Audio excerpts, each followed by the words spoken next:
Satu wak ada 60 katil. Bila Zuhur sampai ke Asar, kita tengok seorang dua hak pergi masuk wuduk atau ambil wuduk atas katil mayang. Hak lain pada telenggok itu. Dia sakit ni mayang juga. Ha dah. Wajib selagi mana ada nyawa dia akan wajib semayang. Dak semayang dosa. Hospital dia ada jarum pada tangan. Lepas tu dia letak plaster atas tangan untuk kemaskan jarum. Bagaimana nak ambil wuduk? Boleh tak kita buat lalu air atas plaster masa ambil wuduk? Tak payah cabut plaster. Dia kata dia tengok orang di hospital ada jarum di tangan. Jawabnya hak ada tangan tak mesti, tak ada jarum tangan tak mesti duduk di hospital. Dalam rok pun ada jarum ni. Bila letak jarum, cocok jarum gini, maka letak plaster atas supaya jarum tak gerak sakit tangan. Dah kita nak ambil wuduk gua ni. Jawabnya letak jarum, bukan letak plaster. Bukan dia letak seming. Dia letak mozaik atas tu. Dah letak plaster, lah plaster boleh cabut tau.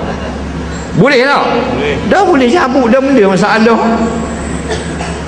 Kalau plaster tu jenis masuk air, dah tak payah cabut. Lalu ke atas kena basuh situ. Jarum tak wajib cabut. Kita ambil wuduk, basuh muka, basuh tangan kanan. Tangan nak basuh ni ada jarum. Jarum ni kalau plaster dia jenis sapai air, kita basuhkan plaster tu. Kalau plaster yang tak sapai air, wajib kena buka.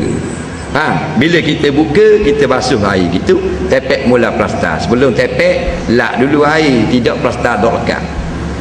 Kita buat dah masa kita masuk jarum, tapi kita hospital bukan dalam rok kita buat dah, kita buka, cabut, nampak jarum, kita pun basuh air wudu, tepek pulak lek ni, buka lek ni pulak, faham tak? Lepas tu basuh lek ni pulak. Esokkan suruh orang beli plaster, hak senang cabut tu. Nak buat mari senang ni, dia hari plaster pakai siap dulu, plaster tu siap gitu, basuh wudu. Nak 1000 daya tambah, nampak masing-masing punya fikir lah. Bila cabut plaster tu, tinggal jarum ambil wuduk gitu. Dak orang kuat dah ada jarum slow-slow ambil plaster serang tepek. Harganya RM1.50 je. Takkan sampai 15,000 tak boleh beli. Nah